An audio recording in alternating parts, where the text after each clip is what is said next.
رکیے رکیے، اب ہمارے نبی کی ایک سنت بتانے ہیں۔ بہت سارے لوگ اس سنت کو نہیں جانتے۔ اگر آپ نے اس پہ شیئر کر دیا یا اس پہ عمل کر لیا تو آپ کو 100 شہیدوں کا ثواب ملے گا، کیونکہ آپ نے ایسی سنت زندہ کی ہے جو آپ لوگوں میں نہیں ہے۔ آپ صلی اللہ علیہ وسلم نے ہر وتر کی نماز کے بعد ایک دعا پڑھتے کرتے ہیں، وہ دعا ہے سبحان المالک القدوس۔ آپ سے ہر وتر کے بعد آپ بھی اس دعا کو پڑھنا اور زیادہ سے زیادہ اس ویڈیو کو شیئر کرنا۔ نبی کریم صلی اللہ علیہ وسلم نے فرمایا، جب تمہارے والد اور یا والدین کا انتقال ہو جائے اور جب ان کو دفنایا جائے تو ان کو دفن کر کے ان کی قبر کے قریب بیٹھ کر اللہ پاک کا ذکر اتنی دیر تک کرو جتنی دیر تک ایک اونٹ کو ذبح کر کے تقسیم کیا جاتا ہے، کیونکہ جب کسی کو مرنے کے بعد دفنایا جاتا ہے تو میت بہت زیادہ پریشان ہوتی ہے، اس کو اسی طرح کی کیفیت محسوس ہوتی ہے جیسے کہ ایک آدمی کو سمندر کی لہروں کے بیچ میں ڈوب کر مرتے وقت محسوس ہوتی ہے۔ اور جب اللہ کا ذکر کیا جاتا ہے تو میت پریشان نہیں ہوتی ہے، وہ خوش ہوتی ہے کہ میری اولاد میرا حق عطا کر دیا۔ پلیز اس میسیج کو اتنا پھیلاؤ کوئی اللہ کا بندہ اس بات سے محروم نہ ہو۔ پڑھنے کا مطلب ہے قیامت کی تیاری کرنے کا اتنی تیاری، اس میں سے 1 سال کم ہو گیا تو پھر سیلیبریشن کس بات کا۔ اپنے برتھ ڈے پر وشش کرنا، کیک کاٹنا، ناچنا گانا ایک ٹرینڈ یہودیوں کا ہے۔ اپنے برتھ ڈے کو جتنا ہو سکے پرائیویٹ رکھیں اور اس دن روزہ ضرور رکھیں۔ ہمارے پیارے نبی حضرت محمد صلی اللہ علیہ وسلم ہر منڈے کو روزہ رکھتے تھے، کیونکہ آپ صلی اللہ علیہ وسلم پیدائش اسی دن ہوئی تھی۔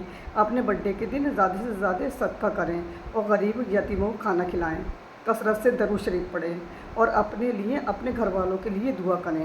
یہ ہے اسلام میں برتھ ڈے منانے کا صحیح طریقہ، ہر ایک مسلمان بھائی کریں۔ نبی کریم صلی اللہ علیہ وسلم نے فرمایا، تم اپنی طرف سے مجھے ان 4 چیزوں کی ضمانت دے دو، میں تمہیں جنت کی ضمانت دیتا ہوں۔ جب تم بات کرو تو سچ بولو، اس میں کسی بھی طرح کا جھوٹ نہ شامل ہو۔ جب وعدہ کرو تو اس وعدے کو پورا کرو، کسی کے ساتھ وعدہ خلافی مت کرو۔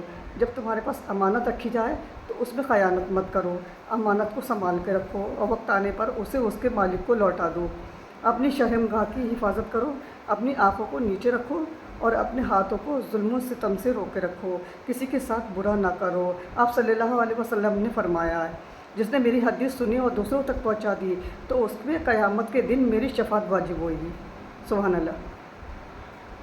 بی بی آمنہ فرماتی ہے، جب آپ صلی اللہ علیہ وسلم میرے پیٹ میں تھے تو میں بڑی عجیب عجیب چیزیں دیکھتی تھی۔ میں جب بھی گھر سے باہر نکلتی تھی تو بادل کا ایک سایہ آ جاتا تھا اور مجھے دھوپ نہیں لگنے دیتا تھا، اور جب بھی میں بکریاں چرانے جاتی تھی تو بکریاں میرے پیچھے پیچھے چلنے لگتی تھی، میرے پیر کے نیچے پڑنے والے پتھر روئی کی طرح ملام ہو جاتے تھے، اور جب کنویں سے پانی نکالتی تھی تو راستے میں جتنے بھی پیڑ ہوتے تھے ان کی ٹہنیاں میرے سامنے جھک جاتی تھی اور کنویں سے پانی اپنے آپ باہر آ جاتا تھا اور میں آسانی سے پانی بھر لیتی تھی، اور جب میں سوتی تو خوبصورت حوریں مجھے پنکھے سے سلا دیتی اور مجھے ایک نبی خواب میں مجھے مبارکباد دینے آتے اور کہتے کہ آپ کو مبارک ہو، آپ آخری نبی حضرت محمد صلی اللہ علیہ وسلم کی والدہ ہیں۔ سبحان اللہ۔ ویڈیو اچھا لگا تو کم سے کم 5 لوگوں کو ضرور شیئر کریں۔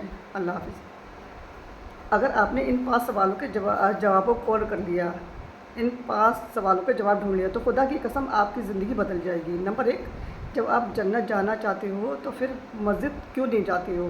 نمبر 2، جب آپ دنیا کی بھر کی کتابیں پڑھ سکتے ہو تو پھر قرآن کیوں نہیں پڑھتے ہو؟ نمبر 3، اگر آپ اطاعت کے اندھیرے سے ڈرتے ہو تو پھر قبر کے اندھیرے سے کیوں نہیں ڈرتے ہو؟ نمبر 4، جب آپ اپنے دوستوں کو پارٹی دے سکتے ہو تو پھر غریبوں کو کھانا کیوں نہیں کھلا سکتے ہو؟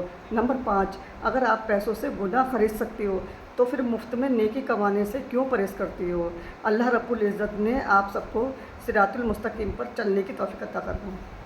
اللہ حافظ۔ نبی کریم صلی اللہ علیہ وسلم نے فرمایا، ایک شخص نے پڑھا، یا رب اللہ الحمد مایمد وغیل جلالی وجہ کا سلطانی، فرشتے پریشان ہو گئے، فرشتوں کو سمجھ نہیں آیا کہ اس کلمات کا اثر آخر کتنا لکھیں، تو فرشتے اللہ رب العزت کے پاس گئے اور کہا، یا اللہ اس بندے نے یہ کلمات پڑھا اور اس کا اثر کتنا لکھی ہے تو ہمیں سمجھ نہیں آ رہا۔ تو اللہ پاک نے فرمایا، اس کا اثر تم نہیں لکھ سکتے کہ جب یہ بندہ مجھ سے ملاقات کرے گا تو میں اس کا اثر دوں گا۔ جس کلمات کے فرشتے بھی نہ لکھ سکے تو اس کا اثر کتنا زیادہ ہوگا۔ آپ صلی اللہ علیہ وسلم نے فرمایا، جس نے میری حدیث سنی اور دوسروں تک پہنچا دی تو اس پر قیامت کے دن میری شفاعت واجب ہوئے گی۔